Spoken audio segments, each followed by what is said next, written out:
All right, countdown, man. I'm looking at my countdown screen over here. It's telling me that we're in the house. Ladies and gentlemen, man, I'm fired up tonight, and I have to be fired up when I got the doctor in the house tonight. My man, Myron Edmonds. How you doing, my brother? Oh, brother, I'm here. I'm on the GG Factor. Let's go. You know, that's right. Let's do this, man. But, you know, at the end of the night, at the end of the day, we have 24/768 to be great. And this gentleman, for the last 20 years of his life, he's manifest nothing but a humanitarian cause. Dr. Myron Edmonds, I'm going to tell you something, man.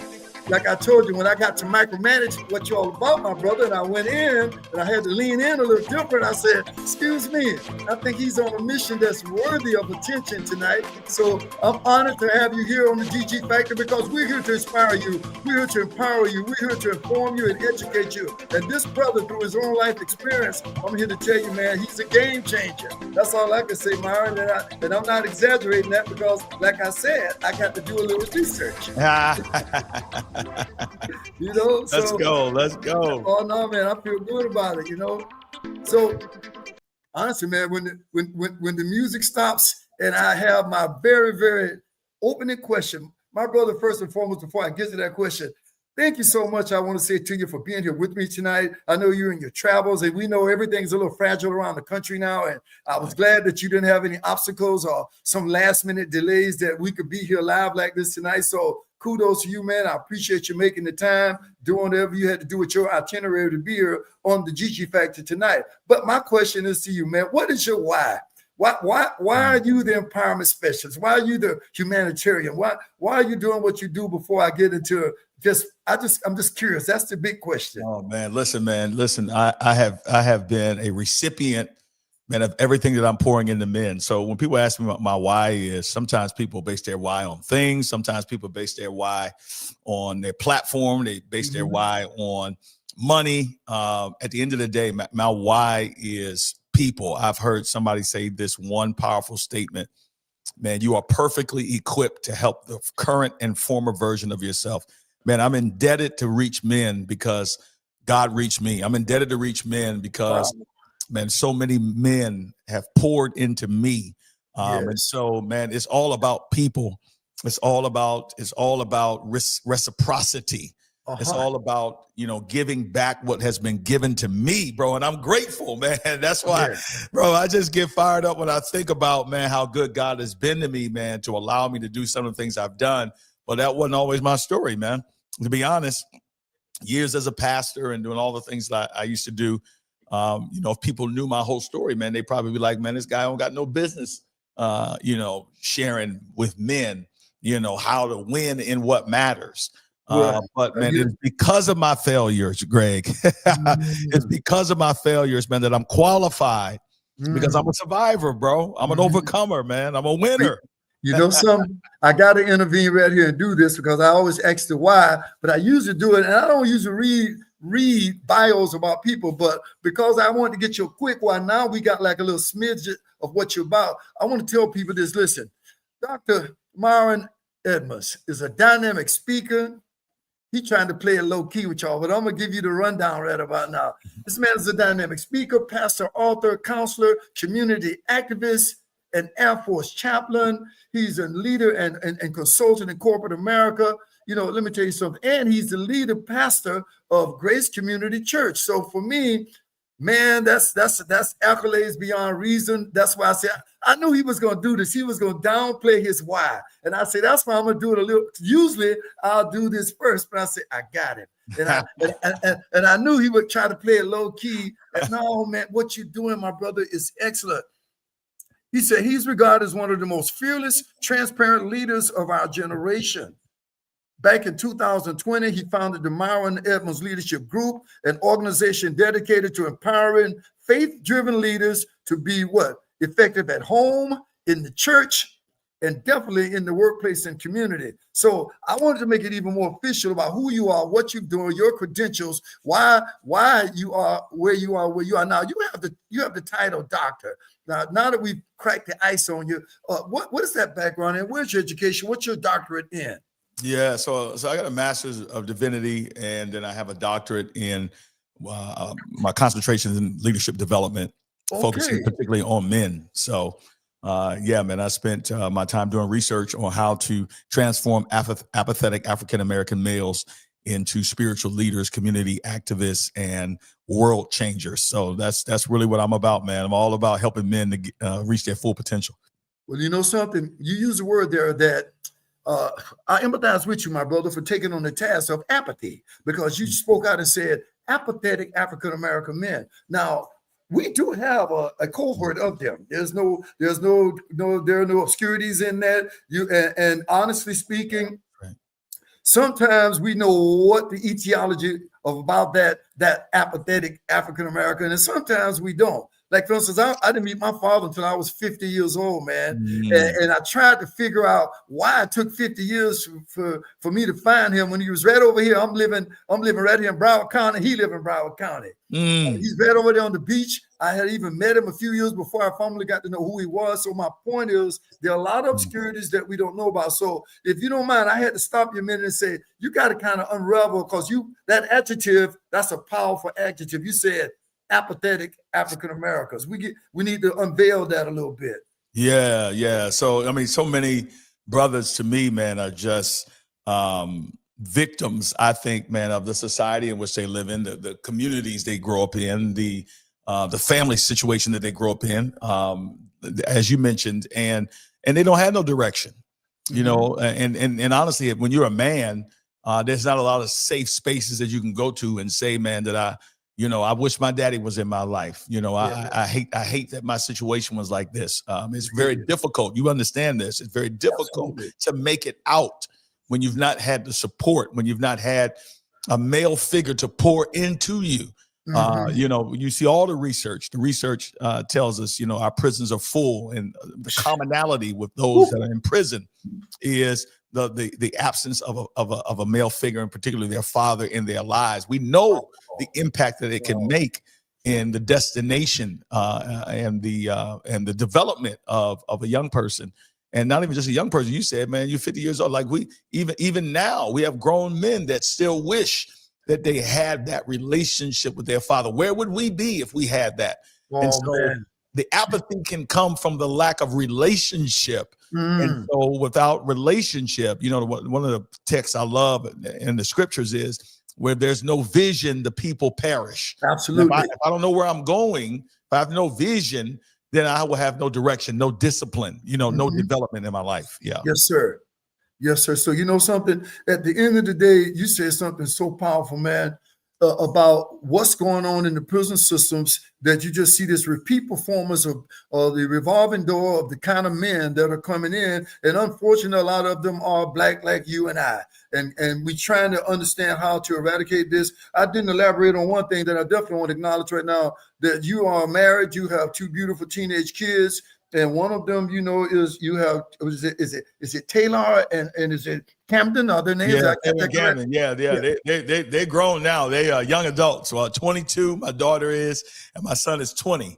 Yes. And, yeah. So she's a fashion design major at Kent State University, and my son, I tell people all the time, he majors in basketball, but he minors in business at Reinhardt University, just outside here. So he's about 6'5". He's a hooper. So man, that is excellent, man. Well, you know something, man, it's amazing, because you know, I have two sons and a granddaughter. I have Greg Jr. Matter of fact, make me feel like an old man. He's going to be 52 or 53 in a minute, man. I just had my 71st birthday, and I'm a brother still standing. Listen, man, I don't believe that, man. Yeah, man. Good. Well, look at you, man. Hey, man, I'm trying to be like you, man. I'm trying to get the formula. I'm trying to run me a few marathons like you. That's what I'm trying to do. I'm trying to run a few marathons. You know, this is your show, but you know, I'm going to tell people that what you're speaking about from a mind, body, and spirit perspective. When people see me, my neighbor stopped me the other day. I just spent $500 on a tree the other day. I say, not a bad business to be in as a landscaper. He pulled up the other day. He lives in the neighborhood, and his name is Angel. And he had his little kid with him, and it's relevant to what we're talking about. And I looked over, saw the little kid in his pickup truck with him, and he said, hey, man, I just want to stop by and see how you're doing with the tree. I said, you better believe I'm going to water it every day for $500. You ain't got to worry about that. And I said, hey, that's your little boy? And he said, yeah, man. And I said, we just got from soccer practice, and it hit me. He said that I'm getting him started in these sports at an early age. I'm getting anchored. And you know what I just felt about that? Something I never had. I never had that. I never had a dad to take me to soccer games. So when and then my story, honestly, my 18-year-old dad lifestyle, here I am right out of high school with a kid. I mean, I don't even have time to tell you, man, but when I saw the man standing there and he said something to me that reflects, he said, man, I cannot believe you told me the other day you just had your birthday. He said, man, you look like you about 40, man. And you out here running and wanting to do everything you're doing. And it's all about what you're talking about, Myron. It's mind, body, and spirit. And when I told him, I said, man, please. And I looked over at him. I said, please, man, cherish these moments with your son. Yeah. He's going to be a little boy like this once. He'll never forget dad taking him. Because see, that's one of my struggles with both my sons right now. And I love them equally the same, man. But my relationship as a parent with them was very much impacted because I was a kid with a kid. I didn't have the stability that I had with my second son, Jonathan. And it reflected upon the kind of things I wanted to do, but I couldn't because here I am out here trying to take care of myself and do what I need to do. But I've never been absent in either one of my sons' life. Both of them are college graduates. I got a beautiful granddaughter. So, I can say, man, because of what I was lacked of, and I told that guy the other day, my landscape, I said, look, man, you're going to cherish these moments. Your kid will never forget these games you're taking him to. And I can tell he was so fired up about playing soccer right now. And he just made me think about just the difference what happens in the end from a parenting perspective. So you're here elaborating on what you're doing. That's why I told you, man, I was not exaggerating. You are a great humanitarian. You are a great human being. If you go back and see my reel I did on you and say, one of the first things I said, I want you to meet this special guest of mine, a great human being who's taking care of business in a way that only a few can. And when you unveil your authentic you, Dr. Edmonds, so I'm going to say this to you, man, my whole paradigm shift. And I think because of your experience, you were about to start to get into that. I stopped you intentionally to read this great bio, but you were saying because of my failures, you were saying because of some of my shortcomings, which you elaborated on in your website when I read it. So talk to us about that. What were some of those things that that typically people will keep in the closet, but you brought them out to make sure you could unveil the real you for why you can quantify your reasons why. Yeah. So that's when you asked me, what's my why? I've been there. You know what I'm saying? Everybody has their own journey, and to be honest with you, man, I can say that I did grow up with my father. My father was present. The difference is my parents got divorced, and that changed some of the dynamics. You know what I'm saying? Divorce has it's almost like a death in many regards because it's a loss. And so, but nonetheless, man, I grew up with my father. My father was a very present father, very loving father, very affectionate father. He was a ball player himself in his day and things of that nature. So, I mean, he was a great example. He was my hero. And, the only thing is like, he was the great man that he was, but when I got married, I really didn't know how to do the marriage thing. You know what I'm saying? Like, I understood the fatherhood thing, but the marriage thing I didn't understand because the example that I didn't have that example. And I want to say this, man. That's why we got to be patient with people who have not. I believe that exposure leads to expansion. You know what I'm saying? When you're able to see a thing, it makes it easier to do a thing. Sometimes we be tripping on people. Somebody said to me the other day, we're talking about some NBA ball player who lost $30 million and now he's back into the projects. And, they were, just dogging him. And I was just like, man, the fact that this brother is back on his feet, do you know how hard it is? You know how hard it is? We talk about how hard it is to be poor. You know how hard it is to be poor and then get $30 million and don't know what to do with it. Don't have no example, no guidance. You know what I'm saying? So my point is like, I had the guidance in some facets, but nobody is perfect. I didn't have the guidance in terms of marriage. And so here I am. I'm a pastor following in my father's footsteps. Okay. And I got to stop you a minute, man. See, I got to just stop you. You say your dad was a pastor. Wow. Dad was a pastor. So I'm a second generation pastor. Never thought I would be a pastor. Oh, man. Didn't want to be a pastor, but I felt God called me. And so while I'm pastoring, doing great, leading a large congregation, all that stuff. You know how it is. Everybody depending on me. Everybody need me. I'm preaching the word. But I ain't really good at home. I'm taking care of everybody else. Yeah. I'm great at pastoring. Yeah. And my wife was literally like, dude, you Superman at church, but you Clark Kent at home. Like you giving a lot of energy and love to the saints, to the church folk. She was, but I wasn't never home. Yeah. I was always gone. Yeah. And then we started going through stuff, and I was dealing with some private addictions, pornography and all that. And that don't go well when you're a preacher, you know what I'm saying? Not at all. You know what I'm saying? And it could have been worse, honestly, until God really snatched me up, got my attention.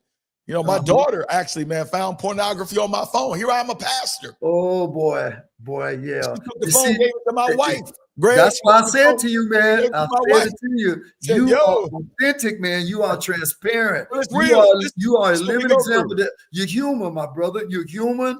You had your pain points. You had your weak areas. Everybody got something. Everybody got something. We got to stop making it seem like just because this brother this way, or he come from this place, or he got this job, that he don't got something. You know, you're a real one. See, I know that. And you understand that everybody got their cross that they carry. Everybody got their struggle that they carry. Yes, sir. And we like to pretend like, this guy got this. No. We all got something. And that's why I'm really trying to help men, because the problem is a lot of men have stuff, but who they going to talk to? They don't have nobody to talk to. They expect to be strong. They can't cry. They can't say they're weak. They can't say they're afraid. They can't say they're hurting. They can't say they're grieving. They can't say they miss their daddy. They can't, because the world. The ego. You got to have it figured out. It's the ego. It's the ego. Right. It's the society. People don't want to hear it. Nope. They'll listen to women, but when a man starts talking like that, people get concerned. That's why the numbers for suicide are 4 times higher with men than they are with women, because men have nowhere to go. And so that's why we're trying to create safe spaces. That's why this podcast is needed, so our voice is heard, and you don't feel like and you're not less of a man because you're human. That's the message. That's the message. Yeah, man. Wow, my brother. And I ain't BSing you right now. Man, let me tell you something. I'm clapping my hands and I'm excited because you are unveiling the hidden obscurities of the reality of what's going on out here with all men, not just black men, people in general. Yeah, the ego, easing God out is winning the game out here. And it's happening. It's happening in a way that people got so much pride. They got so much going on. Say that again, Greg. Say that again. Easing God out. Ego. The ego, but I'm gonna tell you something. I got another acronym. You can forget about yesterday because you can't change it, doctor. I don't know about tomorrow, but you know what we got? NOW, no other way now. We got now, baby. We got now. We got right now, my man. And for you being in the position that you're in, see, man, you see now, like I told you, and now the rest of the story. You hit me with it, man, and you coming real. See, and you and I are like literally night and day from the youthful experiences of parenting. And what look though, no matter what, you went through a divorce, and you know something, my son Jonathan went through the same thing. I was never even married with my first son. Imagine that. I almost didn't go to college because of my first son. I was already a kid taking my girlfriend to the prom pregnant, man. And I had to make a giant decision. Do I go get this paper so I can provide for this kid for the rest of my life? Or don't go just get a job and pay some bills every day with a check? And to this day, oh man, when I went back to school, boy, and got that degree, and you know what? And this is the truth. I'm speaking truth. A whole lot of my friends had the same scenario. Of course. They left school. They left FAMU, man. They never came back. And I'm working on a book right now. I'm going to put this title out there because we're talking about it. Deprivation has always been my greatest motivation. I was a child that came up in the 50s, and if it wasn't for, and I'm gonna tell you something, my brother, my only brother, has always been like my daddy to me, man. And I'm telling you, when there's an absence of a male figure in the black community, and like you said, all they see is what mama's going through, what mama's dealing with, mama's highs and lows, and everything that you say the brothers are struggling with. When you put those descriptors in what they're either struggling to get their finances, or they already got them and they're struggling with some other hidden obscurities. So my brother, there you go. That's why I said, and the only way to eradicate that is forget about yesterday. I don't hold my mom, God bless her. She passed away 2 days before her 99th birthday, and I can't hold her to nothing. I was angry when I had to find my dad myself when everybody else knew where he was but me. I was frustrated about it. And let me tell you something, man. I got luggage. That's my point. And maybe that luggage could have been the reason why my first marriage didn't last forever. But you know, I always say there are no failures in life, there are only life experiences. There we go. Go through to get to it. So you endured something, man. You saw your dad go through something, but you know, that is one of my big questions, you man. Why did you become a minister though? What made you decide after all you just shared with us that you still went full circle and decide? Yeah, you know, it's funny. Some people do stuff for different reasons. When I was growing up as a kid, my parents, even though their marriage didn't last, they really were they had changed and impacted a lot of people's lives. I'm the only biological child out of 5. My other brothers and sisters were all adopted at various stages. And man, in our house, man, my mama from the South, she from Savannah, Georgia. She from the South like you. My daddy, he from North Carolina. You know how we came up, man. The old school, but everybody loved everybody. It was a village. So we had over 70 people live in our home from the time I was a child to the time I left from college. My parents was always bringing in people off the street, people from the church. Did you say 70? Wait a minute. You said 70 people? 70. Listen, Greg, I got to tell you a story. So just to give you a picture of the kind of family I came from, because your question is why did I become a minister? Right. So, man, one day we were driving from school. We were living in Washington, D.C. area, Southeast D.C. I was going to school there. And, man, and as my dad was taking us home from school, he was driving a 1977 Chevy Suburban, man. Okay, and I remember it, man, because it had headers and it had no muffler and it was loud. And I remember he pulled over in the middle of the street, put his hazards on, man, put that joint in park, jumped out. Across the street was a liquor store. There was a guy standing there next to another guy. He had a 40 ounce in his hand. He was taking the 40 ounce down. Yeah. I didn't hear what was going on, but I saw my dad get into altercation with this guy in the 40 ounce. And I saw him snatch the 40 ounce in his hand, throw it to the ground, snatch him up, and he dragged him, put him in the car. And I just remember the smell of cigarettes, no shower, alcohol. Like, what is going on? Anyway, come to find out, this brother had he had grown up in the church, but he had strayed away, man, got involved in, you know what, everything that the streets had to offer. Now he a wino out there on the corner. Gotcha. And man, my dad saw something in this brother, and he snatched him up, put him in the car, brought him home. Wow. And man, listen, man, we downstairs in the basement. That's where we used to hang out, play video games. My dad kicked us out, set that man up to live down there, and man, got him off drugs, got him off alcohol. Jesus. And that man became a leader in the church, man, a leader in the community, started his own business, man, became an international evangelist. Now he runs a massive community outreach organization. And that's what I saw. So when you asking me why did I become a minister, not because I didn't see myself preaching. A lot of people, they always see themselves up front. Ministry is more than just standing behind some pulpit. Exactly. The dirty work. I saw lives being transformed, being changed because of love, not because of sermons, not because of, you know what I'm saying, Sunday or Saturday services. Yes. I saw my dad's kindness and compassion. My mom bringing people in, cooking those meals, serving them grits. Come on, man. Talk to me in here. Serving them grits and eggs. Come on, man.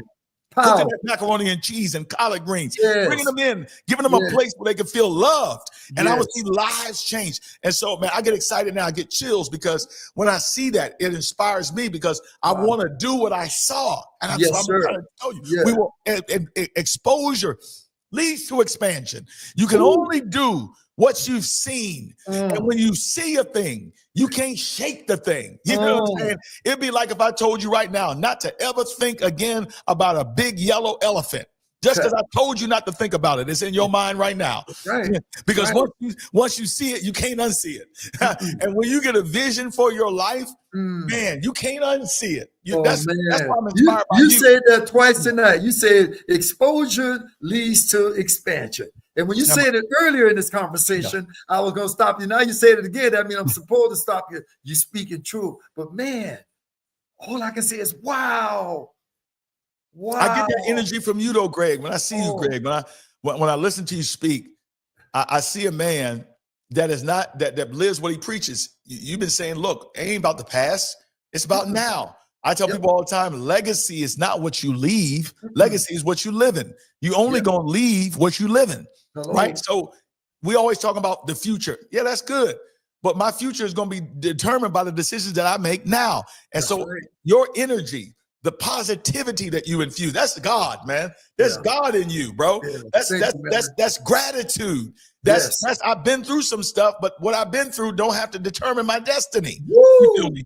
So that's what I'm about. And so when you're talking about men, there's so many of our men, they're doing well financially, right? Things have changed. Old school, like with our parents, you know what I'm saying? Your parents, we doing way better than that generation, right? Oh, yeah, man. But guess what? We doing less with more. And they did more with less. Yes. We got more money, more stuff, more education, and they the ones that built the country that we have now. They are the ones that laid the foundation for us. But many of us only see success based upon things and money. And a lot of men are caught up in the American dream. But let me just say this. Like, winning for me is not money. Because what does it profit a man if he gain the world, but he loses family and loses? Go ahead, Reverend. Go ahead, Reverend. I hear you. Listen, bro, can I just say this? Some people are so broke, all they have is money. Come on. You didn't hear what I said. Watch out now. Watch out now. You didn't hear what I said. Greg, man. Greg, am I right, though, Greg? Does money define us? You hitting home, buddy. Some people so broke, all they got is money because people think money will make them happy. Or give them value. Like they made up a term called net worth. And when they talk about net worth, they only looking at the assets minus the liabilities. But let me ask you something. Can they define your net worth simply because of the house you got? Man, they don't. Man, your value bigger than that, boy. My net worth is exceedingly abundantly above all that you can ask or imagine. You got your treasures. You got your treasures in heaven, my brother. Come on, man. You can't minimize me. You are, man, the chills you were talking about getting, I'm already getting them right now. And I'm saying, man, this man is anchored. You got the blueprint, my brother. You got the formula. And you live in it. You started this 20 years ago, and you still kicking it, man. You know, and for me, honestly speaking, when I hear stories like this, that your dad stopped and saw somebody he knew that I thought was a stranger, but obviously he wasn't. He recognized him. He engaged himself with him, brought this man into his house, gave him a place to speak, to sleep, to eat, to express himself. And then you tell me what the man's end result is from your dad's interventions. My brother, man, your story is so powerful about what it comes down to, just being able to understand what it means to just be unconditional love and give back to people, what it means to understand when you can see something in somebody that they can't see in themselves. That is why I'm doing what I'm doing to be a coach right now, because I feel what I've done.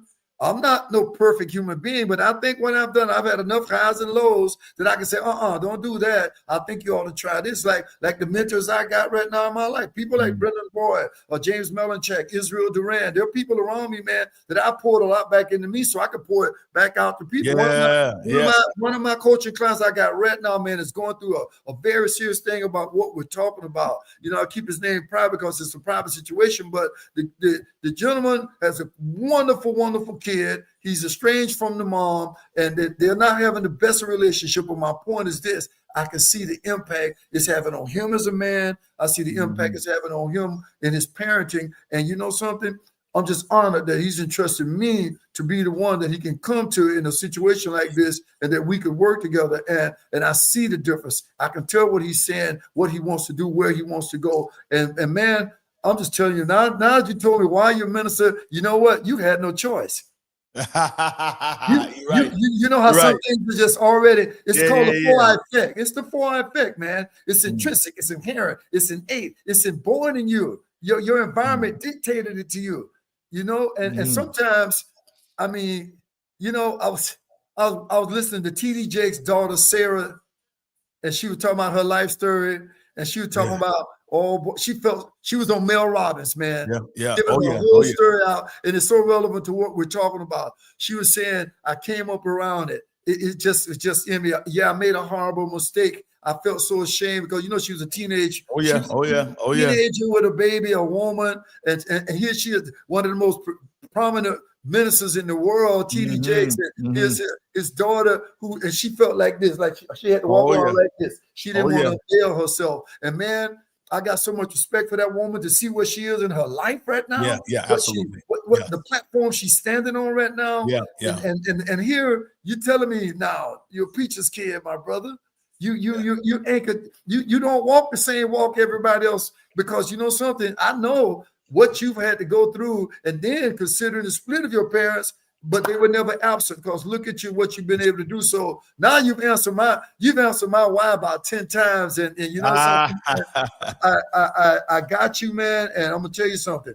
At the end of the day, I don't know what else to say, but boy, you keep doing what you're doing, because God got big plans for you. Because now that you're giving me the, like they say, you know, Paul Harvey used to say, and the rest of the story. And the rest of the story. Yeah, and now that I got it, man, I'm looking at you saying, wow, man, he really on a mission. And you're in the ATL, where there's a lot of need in an African-American community for what you're doing. So your church is you're still located in, that's your base, that's Atlanta, your base in. No, I'm glad you asked me that. So I pastored in Cleveland, Ohio for 15 years.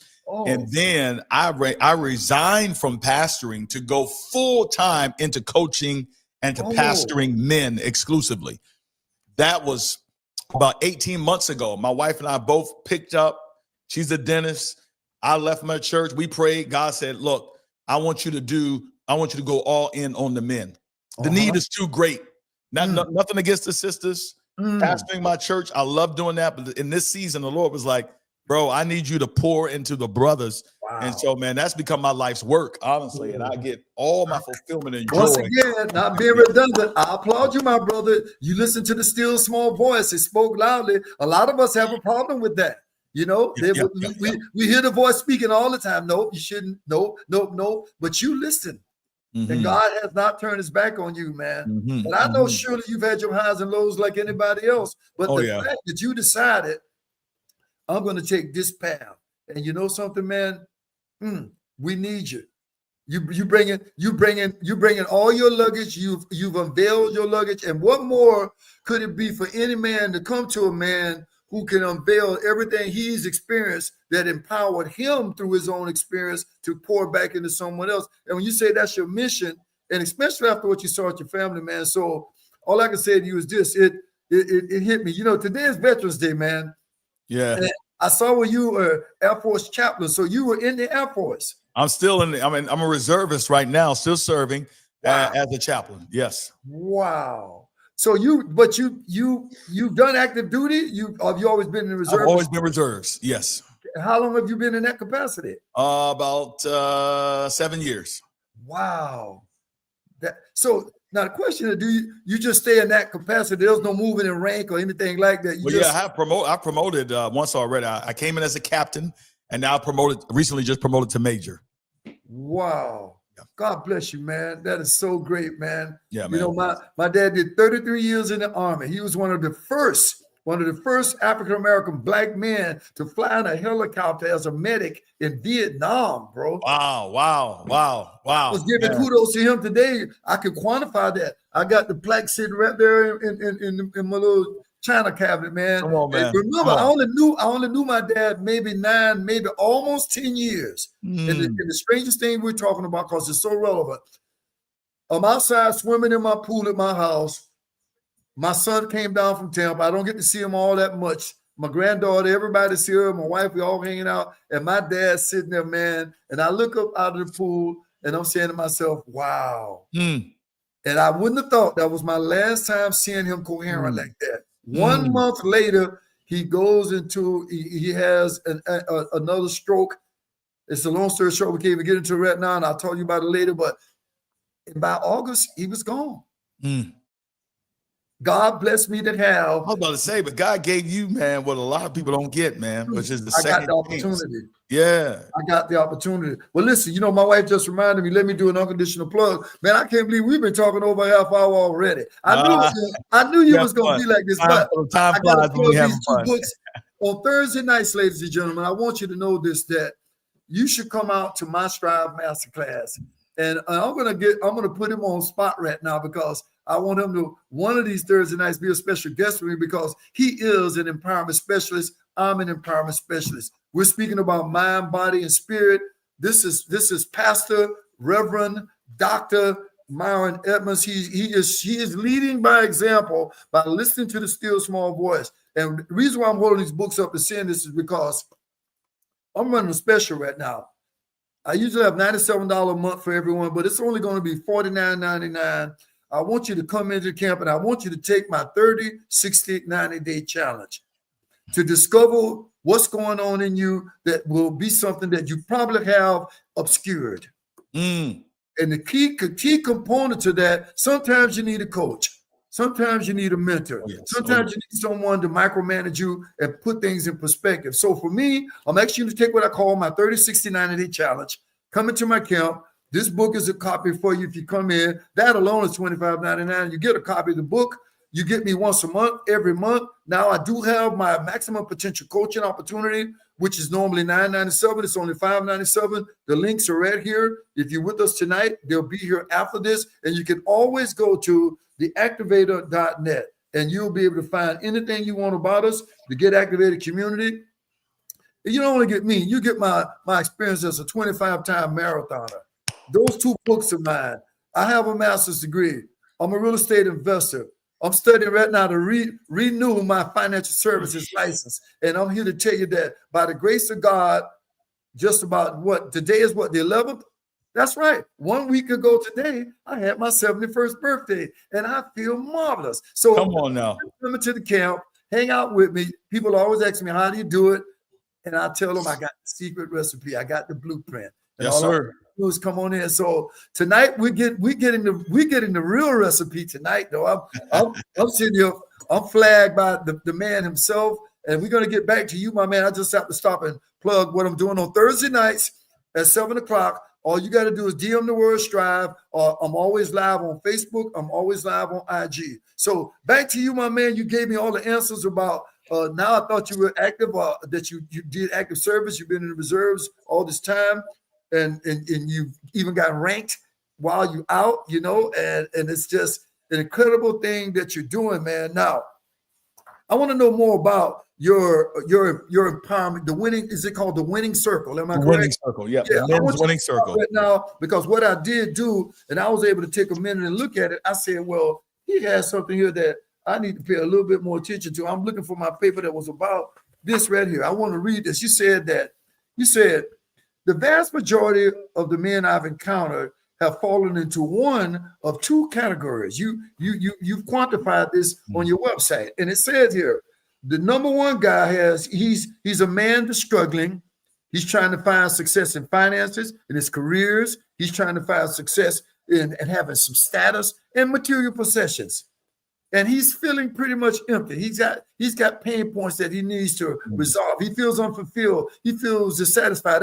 That's category one. Then you said, which is very interesting, which is a big gap between what I just explained as that first guy who's your case study. Then case study number two, you're saying this guy's highly successful on the other side of the spectrum. And you're saying in terms of finances, career status, and material possessions, yet he still feels some of the same things that this man who's struggling to get. So is the reason why you have the winning circle totally, is that the nuclei of why you have it?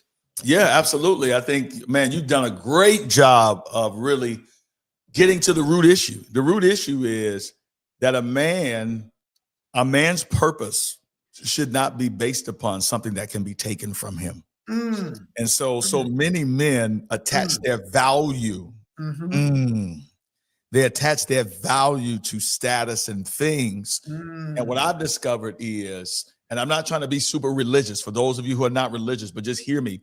What I've discovered is when you come to understand who you are as a son of God. You are a son of God. You are God's idea.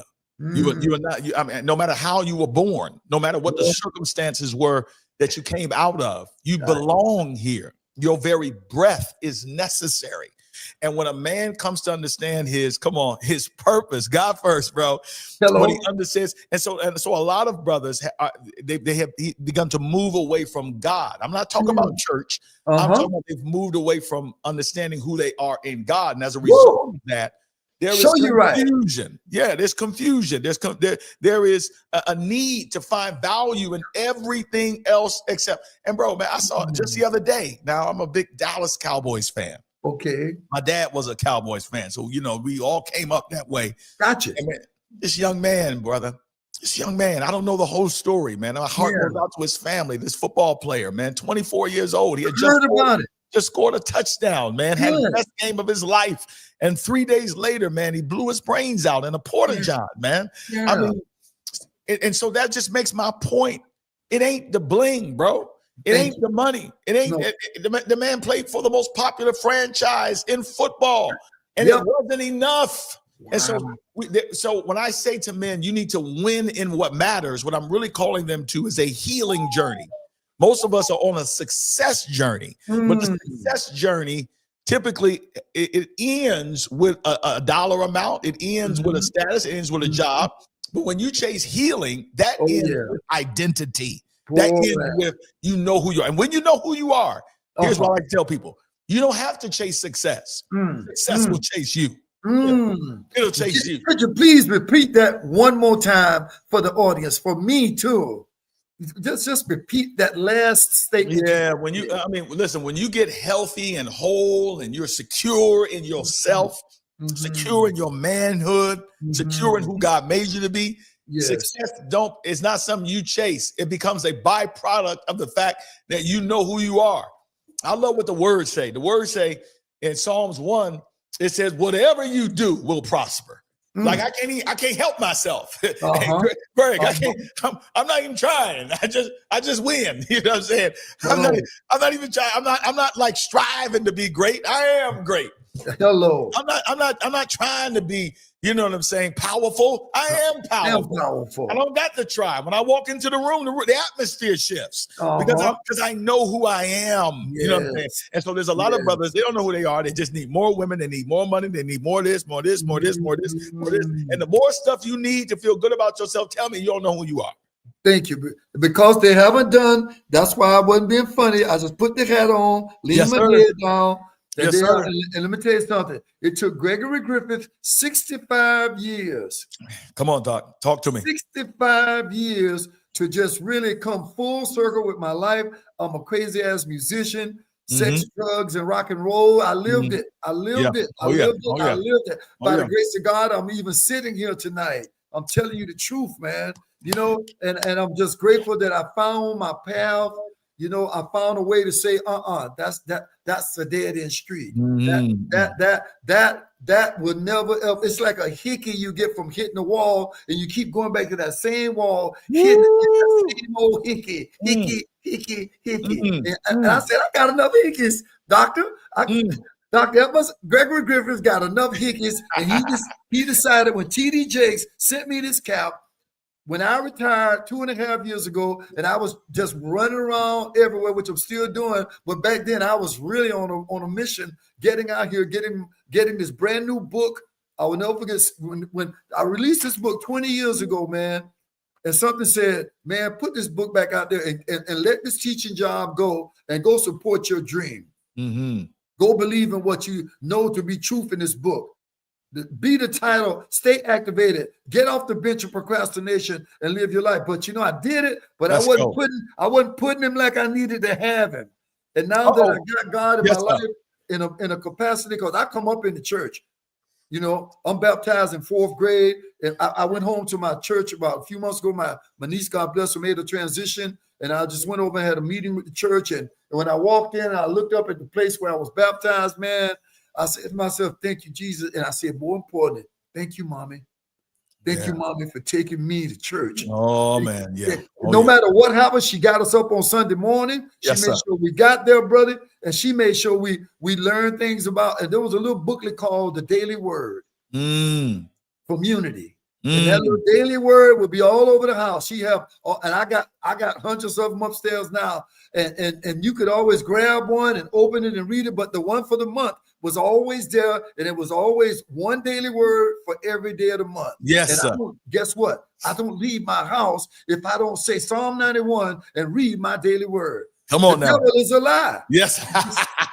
It's Come on, simple as Greg. that. Come on, boy. You better watch yourself. We having church in here, boy. You know what? And I don't mind. I tell people, if you don't want me to get religious, click off. Yeah. You know, because at the end of the day, I'm not being religious. I'm acknowledging that I'm spiritual. Yeah. And that's what you've done. You've acknowledged, even though I'm wondering and begging to differ about why you left that pulpit, because you're so powerful, my brother.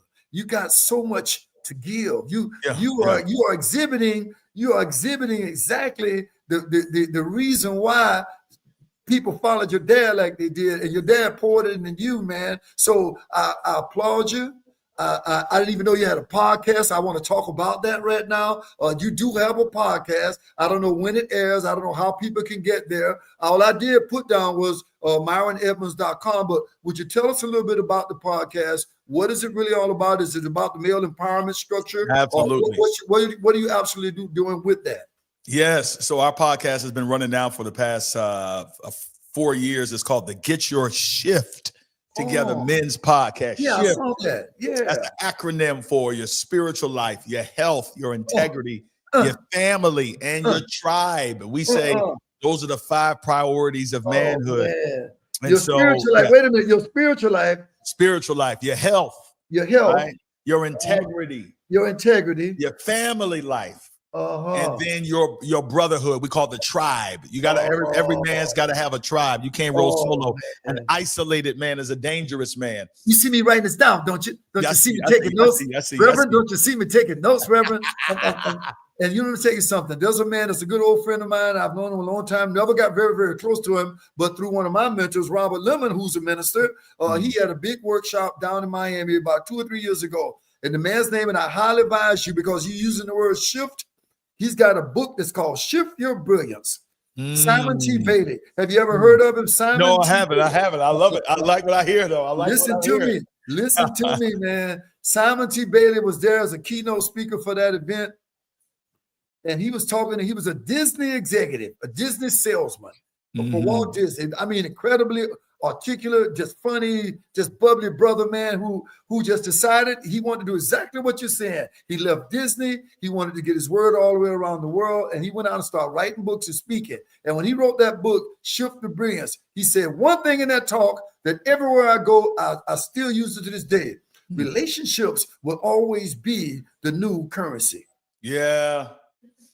Relationships will always be the new currency. And he said, when I shift my mindset to that type of should I say, behavior, because mindset is everything. On Thursday nights, I wear the shirt. It says mindset is everything. I slip this cap on and I tell people, because your mindset is your behavior. Your mindset is a set of beliefs that you have. It is your what? Your ATTITUDE, your attitude. Your ATTITUDE to be me. That's right. And let me tell you something. I tell people every week, you take the letters and give it A for 1, go all the way to letter Z and give it 26 and add up those letters in attitude. And guess what, Dr. Edmonds? It comes to 100%. I don't know if you've ever done that or not. That word adds up to 100%. And the truth is this: we are our attitude. Because you know something I noticed, how the enemy just sneaks in and takes residence unannounced. You'll get a trigger from something, but he comes in, or she, or whatever it is, gets in there, takes residence, blur you from where spirit say you should be. And if you let that kind of attitude take residence, game over. Game is over. So when you talking to me about shift like that, when you saying that spirit and health and the things that you're talking about, integrity and family, and man, I love it. So I'm inviting myself to your podcast on Come my on, show. man. I'm telling you right it's now. already done. It's already done. It's Man, already I done. can't wait because I We know got what you. you're doing, my brother. Well, listen, now let doing? me tell you why you got to be there. And let me tell you why your voice is so important. Yeah. And I want everybody to listen to me. You're listening to one of the most premier coaches that we have in this business. And I'm not just saying that. It's a lot of guys out there, and you know this, Greg. They're not verified, bro. They don't got no credibility. No. They experience. They have not lived in the school of hard knocks. And a lot of them, they just talking because they want to have a platform. But you have lived it. You've got the scars. You've got the stories. You got the trophies. You got all of that, man. You've been there. And the other thing I love about you, man, we don't have a lot of OGs out there that's out here giving game like you. A lot of these brothers out here gatekeeping. I see you out here. You got a spirit of service. I was watching one of your podcasts talking about the Boys and Girls Club and how the Boys and Girls Club met you where you needed to be, you know what I'm saying, where you needed at that time. And now that's why your mindset is to serve others, because when you came out, no father around, the Boys and Girls Club welcomed you. So listen, bro, you've been doing this your whole life. You've been serving. Yeah. So I don't know, y'all that's watching right now, brother, sign up for his coaching program. Sign up for the challenge. We're getting ready. It's 7 weeks left before the year is out. And some of y'all still ain't finished what you started in 2019, let alone 2024. Hello. Come on, man. There's a man of wisdom right here. Yes, I want to tip my hat to you and say, man, thank you for that support of what you have been counting tonight. And I want to reciprocate back to you, man. I'm just so honored that by the grace of Brendan Boyd, our mentor, our coach, that we would be able to connect like this, you know. And I would sit on the calls when Brendan would have the sessions, and I would just listen to it. I said, man, this brother powerful. I said, at some point, I got to connect with him beyond just these coaching calls and see what we can come together to do. And I finally decided, man, and my condolences once again. Your aunt passed and made a transition, and I know anything was trying to stop you. But you know what? Boy, God had another plan. Yeah, he did. He did. You here tonight like this. Yes, sir. And man, I'm just so excited that whoever, I'm going to leave your episode up until I get tired of looking at it. And I'm telling you, and I'm speaking truth, because what you just said, man, I think that's what a lot of people are very simply missing. You need the exposure to expand, and you need to shift. I'm going to say it again. You need the exposure so you can expand, so you can make the shift. And my class is called the Strive Masterclass, and I have my acronym: study, try, remember, innovate, visualize, and educate yourself forever. Strive. Yes. You never stop doing that. Yes. You know something? And you, boy, when you said that, I ain't trying to get the power, I am the power. I'm not trying to be the voice, I am the voice. And I always say this, from the last 10 years of my classroom, as we get ready to wrap this up, man, I'm going to say this to you. There was a banner in my classroom for the last 10 years of me as a teacher. About 8 feet long, cross horizontal, only about that much vertical. The only limitations that exist are the ones you place upon yourself. If you say I can't, it's a sure shot that you won't. But if you say yes, I can, yes, I will, yes, I must, success is yours. Yes. Success is yours. But if you keep saying no, not me, and you know something, the enemy of fear wants you to do that. I got this big, giant FEAR, big slide on my PowerPoint when I'm doing it. And I say, man, let me tell you something. As long as the fear monster wins the game, keep telling you, no, you can't. No, you don't have enough money. No, you don't have enough time. And I always say that's a lie. Everybody got 24/7, 168 to be great. And you know, Les Brown said it. Shoot for the moon, you'll land among the stars. Come on. Hello? Come on. Shoot for the moon, you'll land among the stars. It's crowded.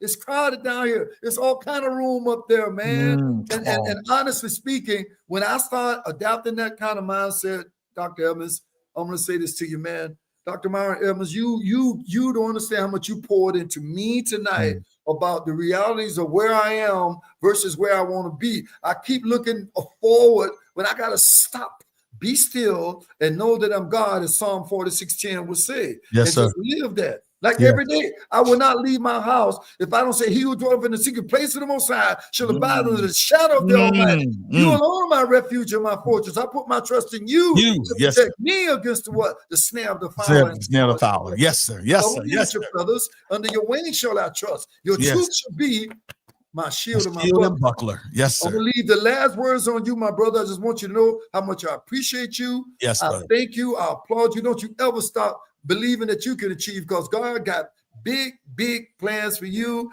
God don't give big plans to small people. And my brother, you standing tall. Thank you, man. Thank you. Thank you. Greg, listen, man, you're such an inspiration. Yeah. And I love the fact that, you know, some people retire. You haven't retired. All you did is renew your mission. you just moved in a different space. And you keep living. So you're an inspiration to me, man. And I thank you. I thank you. You are OG. You're the OG of OGs. Yeah. Like I say, bro, I always say in spirit, there's only maturity. Yes, sir. You know, we can get old by a number, but the eternal place that I know of, he says, do the work you need to do right about now. But if you continue to do the work that you need to do, I have this eternal place for you. And for me, man, in my home with my two sons, my granddaughter, my beautiful wife here, who's been on this journey with me for the past 22 years, at the end of the day, I just give all glory to God that every day I wake up to, man, she has pillowcases that she has this program called I Am Grateful For. And the pillowcase is there. I look at it every day and I say to myself, boy, I woke up today. Yeah. Ain't no bombs going off, Myron. I woke up today. I'm in peace, Myron. I woke up today. I know that divine order prevails in my world today, Myron. I woke up today and I can go for a walk in my neighborhood and I don't have to worry about looking around, looking over. And see, if you'd have talked to me when I was a kid in high school, I couldn't tell you that. I can tell you about the times I just go walking in my neighborhood and the cops just stop me because I'm black. And I can tell you about the times when I had my band going up the road up the east coast of Florida. And just because I was a black guy with a custom van and two white boys with me, that they pulled me over, dumped my truck, took me out, threw me against my truck and slam dunked me in front of my nightclub. I can tell you some stories, my brother, that I've had to do it through to understand you got to go through to get to. And God said this. And Joel Osteen today, man, one of my unconditional guys I listen to and I don't go to church, and I got his little cube. And today's was about moments in the valley that would only make you stronger. And I just kept playing it over and over while I'm brushing my teeth and get myself together. Wow, man, you got to go through to get to. So you are the classic example. You've been there. You've had the fork in the road. Thank you so much for sharing your story with us tonight, man. I want you to go ahead and give your unconditional plug. Tell us about your website again. Tell us about your podcast again. Tell us where we can get you. Please, man, it's your floor. Go ahead. And man, the only thing I want y'all to do is Men's Mental Health Month. Brother, let me help you create a paradigm to where you don't have to chase success. It'll chase you. And I call this the Men's Breakthrough Success System. It's a free masterclass, completely free, no strings attached, no gimmicks. I'm going to give you the 3-step framework. Nothing, you know what I'm saying? This is tried and true. All you got to do is go to my website, www.menswinningscircle.com/breakthrough. That's www.menswinningscircle.com/breakthrough. I'll be there tomorrow night live at 7:00, pouring in. Give me 90 minutes, bro. And we're going to turn that thing around. Let's go. Hey, my brother, I hear you and I feel you, man. And listen, when we get off the air and get through, you make sure you give me that again because I want to check it out. You said Men's Winning Circle Breakthrough. Yes, www.menswinningscircle or just menswinningscircle.com/breakthrough. So it's I want to make sure everybody got that correctly. Menswinningscircle.com /breakthrough. That's it.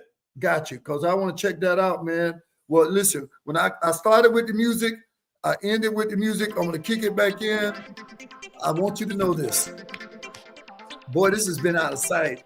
Yeah. See, I'm stopping this because we had about an hour right now. But my brother, I could go on and on and on with you because you are inspiring me. You are exactly what the GG Factor is. If you weren't inspired tonight, if you weren't empowered tonight, if you weren't informed tonight, shame on you. Take something out your ears because you weren't listening. Because this brother, he just laid it out for us. I thank you for everything, man. And you know something, at the end of the day, man, keep doing what you're doing because you are an example of what we need. So till Thursday night, I want everybody to come out to the Scribe Masterclass. My wife just stood over here again. Let me tell you one more time, too. Next Tuesday night, my family in the house. And but guess what? I got to put you in connection with him. Narelle is in the ATL. Come on. He's a professional videographer. That's all he does. So I'm going to make sure you and him connect. And I need a videographer. Send me his info. Hello. See how God works. See what I mean? I need one. Send me his info right away. I got an event coming up. Night, yeah. His name is Narelle Griffith. Next Tuesday night, all you want to do is be on the line because you'll find out everything about him. Wonderful young man. And one reason why I got him here, and I'm going to leave everybody with this like you just said. You got to learn how to monetize your passion. It's just that simple. You got to understand, like I've been in music all my life. I got a gig coming up next week. I just did one Friday night, you know, and I forget they pay me. I just go out and do it, Myron. I take the check, I run home and go, whoopee, because I still love doing it. Yes, it's not sir. about the money. Yes, but sir. you know something? When you monetize your passion and you live in your life from that capacity, remember my P3 theory, and I'll leave you guys with this tonight. Passion, purpose, the universe gives you possibility, but you got to put God first. So till the next time, my brother, I want to make sure you can connect with my nephew. That was a God incident. That was not a coincidence. Yes, sir. He's going to be excited to know that you and him right there in the same town. Yes, sir. So, listen, I told him I'll be coming to Atlanta doing some work up there. I'm looking forward to taking you out and having some dinner with you and hanging out. Let's do it, brother. That's a done deal, bro. Yes, There's sir. no question about it. So until the next time, my friends, I'm going to say see ya. And continue to do what you're doing. I'm going to end the stream right now and say, once again, my brother, thank you so much for being here with us. May you continue to be a blessing to others because truly, truly you are the